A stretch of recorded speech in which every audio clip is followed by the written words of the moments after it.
I loved California. California, like, there was a point in my life where I was all about, I'm gonna get a tattoo that says California grown.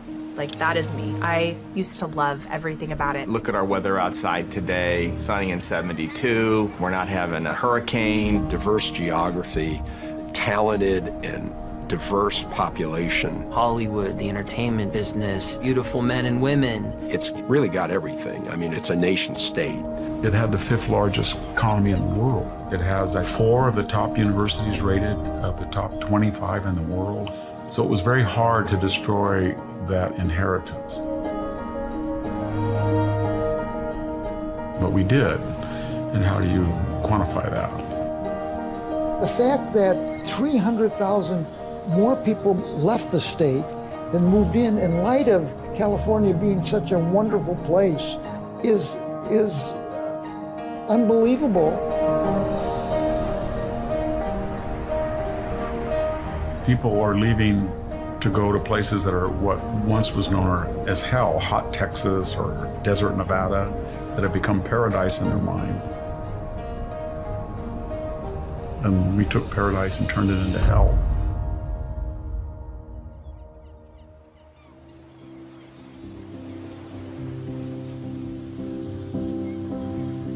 My name is Siamak Korami. I was born and raised in Iran. And I lived in Mexico, Mexico City, and lived in China. But when I came to California, it was like paradise. It was safe, it was always sunny, you could surf all year, it was clean, it was spotless. There were also a ton of opportunities here. My entire family ended up moving here, and I built a technology company. And we finally made it. I really had the best time of my life here. But during the last 10 years, things have really changed.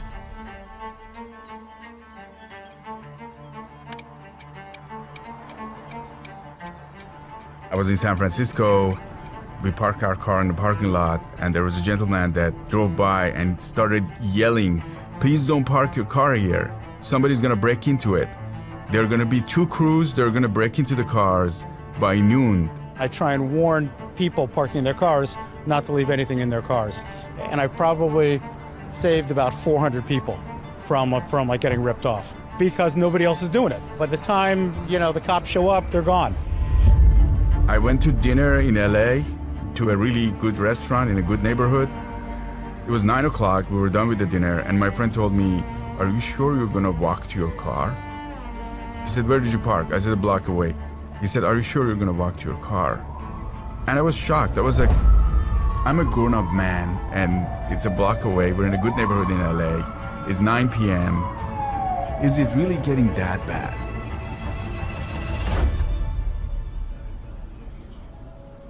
Around the same time, I was asked to do a show for Epoch Times. It's called California Insider. I didn't think anybody would watch the show. But I ended up interviewing over 300 people, explaining California's issues and challenges in the last 2 years. The first video to go viral was an interview about people leaving the state, an issue no other media talked about in depth. So I decided to fill the gap and started digging. This is the story. There are many small business owners across the Bay Area who are fed up with the crime and other problems impacting their bottom line. Oakland community plagued by brazen crime. Businesses and residents say this is just the tip of the iceberg. Greg, these are small businesses just trying to make a living. A lot of them have also installed surveillance cameras. Many of them are at their wits' end on how to fight this problem. So they broke this one. They've tried to break this one, they've broke this one, they broke this one, they broke this one. It's about $800 to replace the front door, and then they broke another window that cost about $1,500. So in 2 days, I had to pay $2,300 in windows. Since we put those signs up there, it actually seems no one's tried to break in since. So maybe it is working. You got a bike lock cut right there. Someone's bike was there, right? Wow, perfect example. And this is a middle-class neighborhood, right? Yeah, yeah. Yeah. I had the opportunity to meet Derek, the owner of a local family-owned laundromat in Oakland, California. His store had been hit by a crime wave so severely that he had to leave the state for himself and his family's safety. As I continued listening to his story, I couldn't believe my ears. So you're looking at, at least a couple $1,000s in damage, right? Here comes the second one.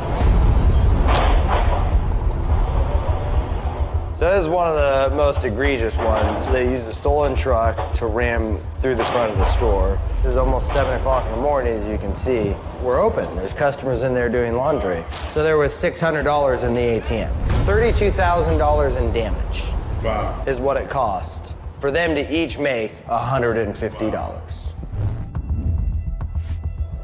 These two guys, this was the only successful one at Lake Merritt. So I had about $1,000 in $5 bills right there. So this is 7 in the morning, they came in? Yes, they damaged the entire machine, all to get some of these quarters, right? I mean, everything left, they leave it all open. My customers can't get change. It really affects the business in more ways than just stealing it, right? They just want free money, and they have zero respect for anyone else's property. They know they're not gonna get in trouble. The penalties out here are nothing. It's all nonviolent crime. A lot of people aren't even reporting crimes anymore. Derek has been trying to get help from the police. All those videos that I have of these crimes, there's no way to even upload them. And they won't come get them. I left the thumb drive down at the laundromat for weeks. Right, there they are. Right here they come running out. You'll see the cop right there. He's like, oh, okay. There's a cop right there in the car. No effort. There's zero attempt these days because why? According to, California leaders, that's not a violent crime. And I get it, they're busy. They have more important things to do. And property crime in California is not important to the politicians. Probably the best way I can put it is look at Karen Bass, mayor in Los Angeles. She said California was safe. Then her house was burglarized, 2 guns stolen, and suddenly she reversed and said, no, Los Angeles isn't safe. When it affects you personally, then your perspective changes. And unfortunately, we have legislators that seem so disconnected from what's actually happening in the state that they're naive or just out of touch with the reality. There is a philosophy that has been embraced by the California legislature that is criminals first, and that it's not fair to people to put them into custody and hold them accountable for their actions. It's as though the legislature doesn't understand the criminal justice system, and yet they feel free to tinker with it anyways. The final straw for Derek was when criminals came to his home. You feel vulnerable in your own home as well, right? I mean, this is the 5 p.m. on a Sunday. You can see up here, you can kind of see my truck right there. You can just see the tail end of it. And there goes my truck.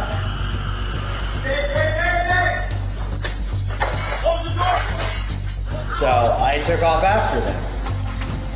And I take off. So right on the other side of this hill right here, I pull up alongside of him.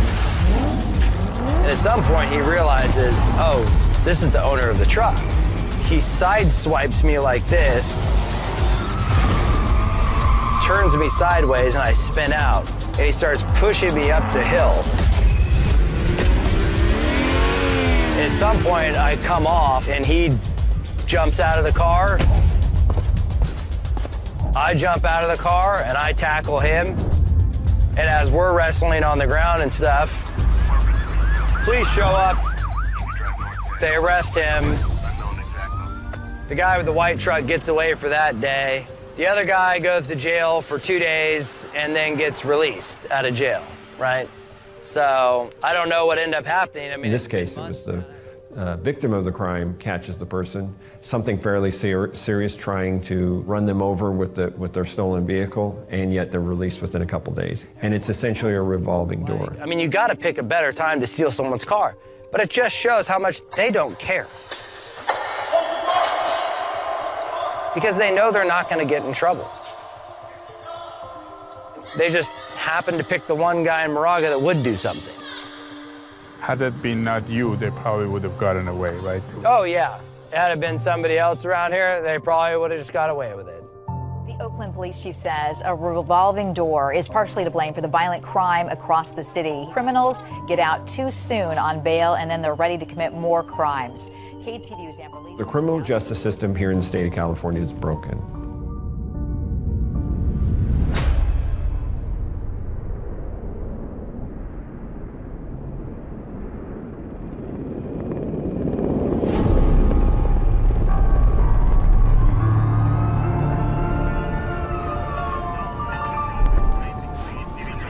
How safe do you feel walking on the streets of Los Angeles? From a scale of 1 to 10. I do feel safe. I would say a 10. I feel safe. In LA's history, the last 10 years, which is the safest decade on record. Crime dropped significantly. Shoplifting dropped significantly. We're safer than we were 20, 30 years ago. We're funding hundreds of millions to tackle the root causes of crime. That is the California way. Violent crime is way up here in Los Angeles at a rate we haven't seen in decades. We're living in increasingly dangerous times. It really does seem like crime is everywhere. It is chaotic. Take a look. String of smash and grab robberies have Los Angeles on edge. Watches stolen at gunpoint, drivers and expensive cars targeted, violent robberies on the rise. That crime has worsened in recent years. And that poll also found that more than 40% of people surveyed would like to move out of the city in the next few years. Many already have. When I was growing up with my dad's, there was like never any break-ins. And now there's been about 10 to 12 just at Lake Merritt. My dad's had 4 or 5 at his, and my sister's had about 4 or 5 at her, and that's just this year alone. It's gone to a place where you can't live your life the way you want to live your life here anymore. I don't feel like anybody really wanted to leave, but at the same time, nobody really wanted to be here either. You know, we left all of our friends behind. Well, it was a big deal.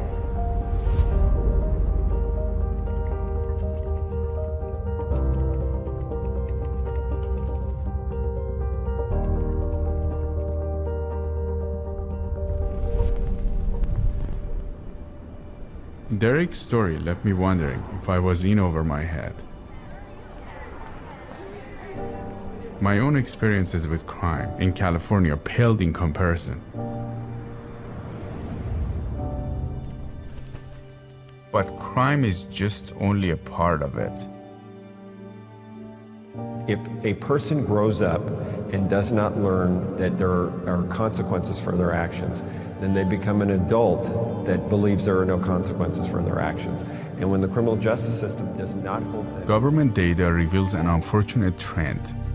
There is a correlation between when educational institutions are underperforming, high dropout rate, with the surge in criminal activity. Almost 70% of inmates in the California prison system do not have a high school diploma. I mean, imagine that, 70%. If we don't transform failing schools in which disproportionately high poverty, African American, Latino kids are trapped in failing schools, you're going to find illicit activity, drug running, crime, etc. So they go hand in hand. Education is not working in California. We've got the lowest scores in the nation, and we have the most expensive school system. So funding is not the issue. It's what we're doing with that money and who's controlling it. So the Department of Education keeps a website. Don't go to it, because I have a PhD. I was the chair of the Education Committee. It is the most convoluted, I think intentionally obscure website that makes it hard for people to know how bad the schools are. So there's another source, EdSource. Here is a really interesting matrix, and it starts at 2015 to 2022. So that's 7 years. You would think that in 7 years, we would be doing better, right? That's not the response. Let's take a look at this year, 2022.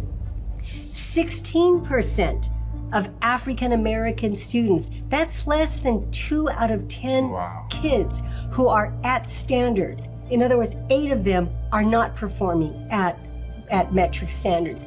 For Latino students, it's 21%.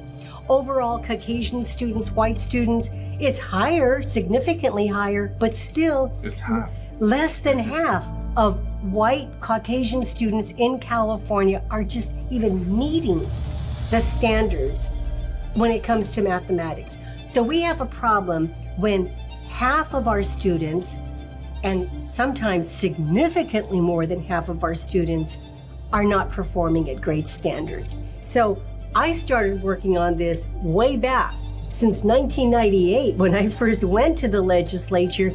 These numbers haven't moved, even though almost half of the entire state budget, billions and billions and billions of dollars, go into the public education system.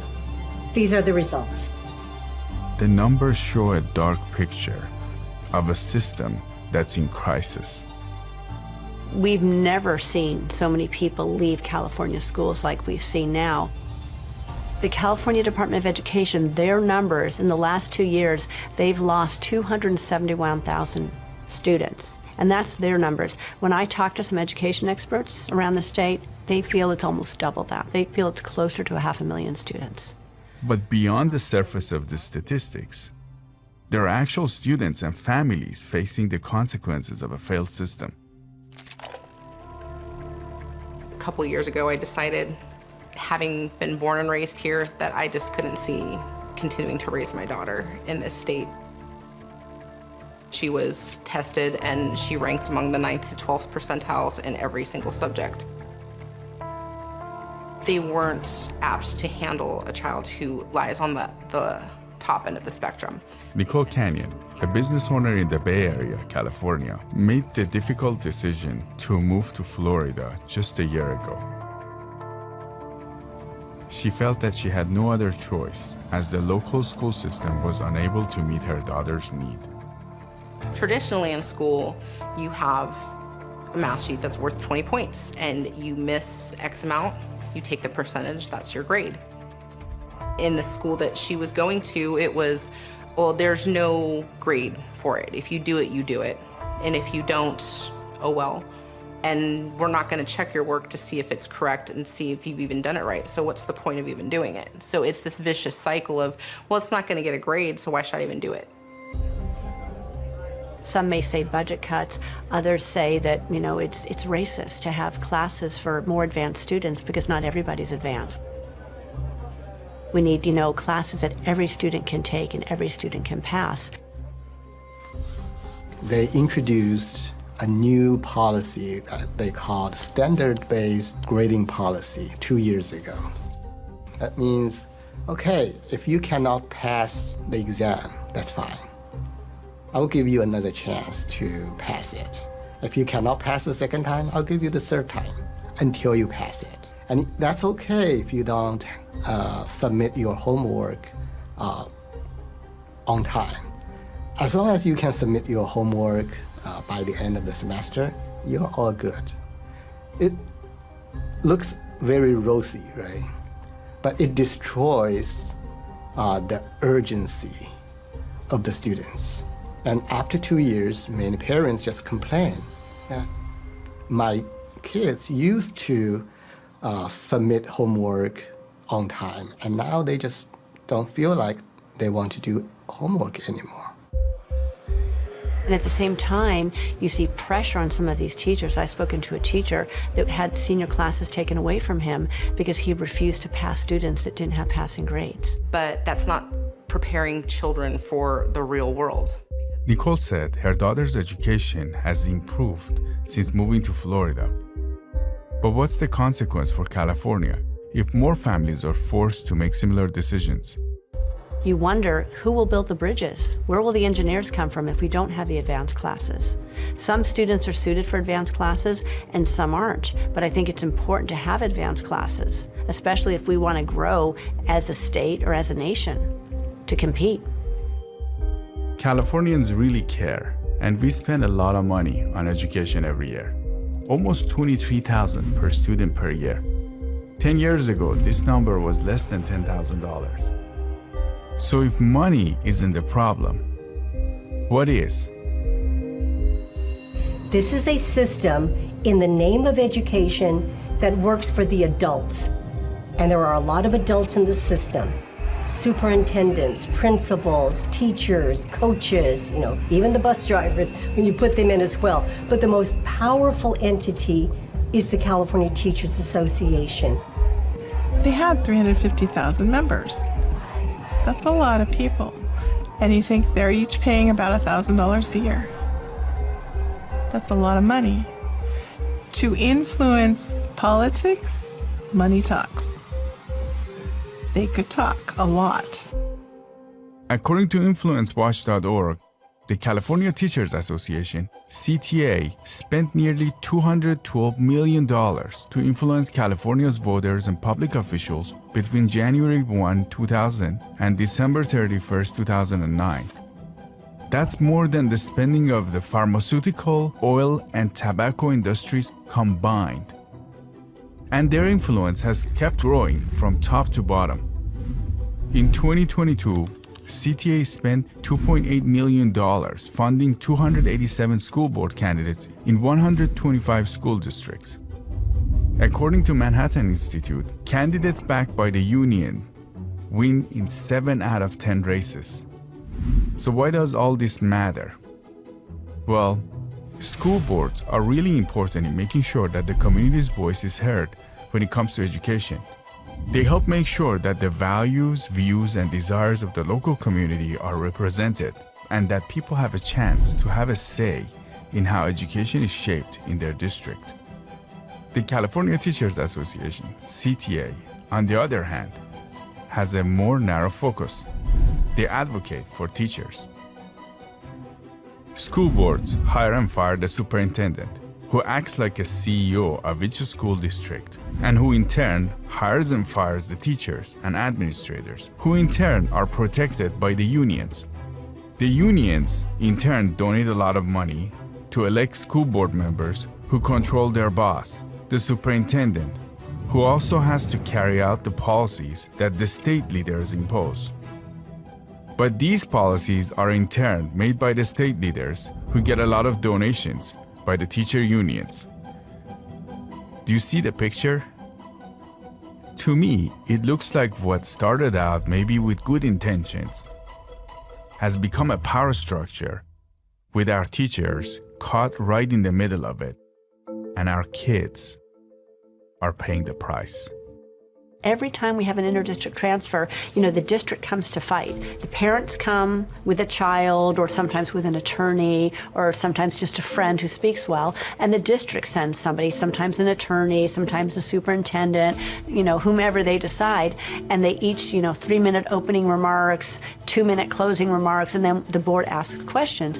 And one particular district that's Basic 8 always reminds us that they get no additional money for children. And so children that are not in their tax district, that's their policy.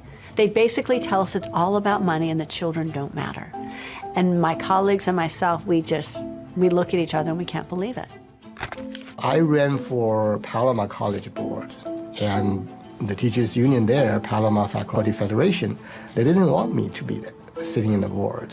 So they invested more than $65,000 to my opponent, and they recruited volunteers to campaign for her. So, and for regular citizen like me, we don't have this kind of resource consistently to compete with them. And they have the financial interest. So to me, it's a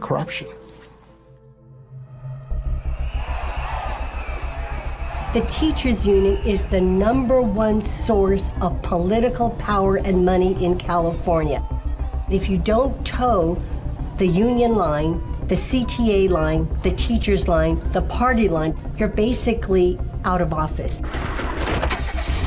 People are leaving California. They're fleeing, housing, crime, homelessness. We know what the problems are, but it's the will. Do I have the courage to take on special interests and do the right thing? And sadly, it doesn't happen. So we allow this same system to replicate itself, education being the biggest chunk, but you can add everything else into it as well. As more and more people leave the state, it's not only a loss of tax revenues. The greatest loss to an area, to a state, is the loss of human capital. Not just jobs or business, that's personal, human capital. That's the greatest source of wealth. And if graduate students that don't even stay in California, but move to Texas and Florida, it will have a negative impact that is magnified because we're losing our best and brightest. How many of you, when you graduate, plan to leave and go to another state? Okay, why do you plan to leave? I think everything's too expensive, and I just don't like a lot of things about it. Ah, okay. That's what a lot of people, you're not alone.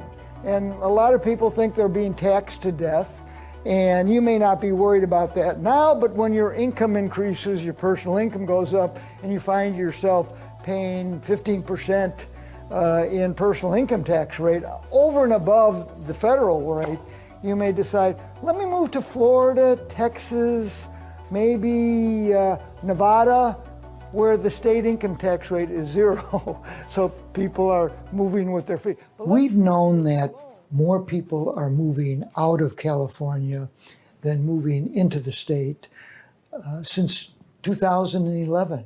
So it's been with us now for 10 years. But businesses are leaving the state because of high regulation and high taxes. And as those businesses leave the state, people lose their jobs and then follow the jobs outside of the state. And it turns out that California net has lost in 2019, has lost $18 billion of AGI.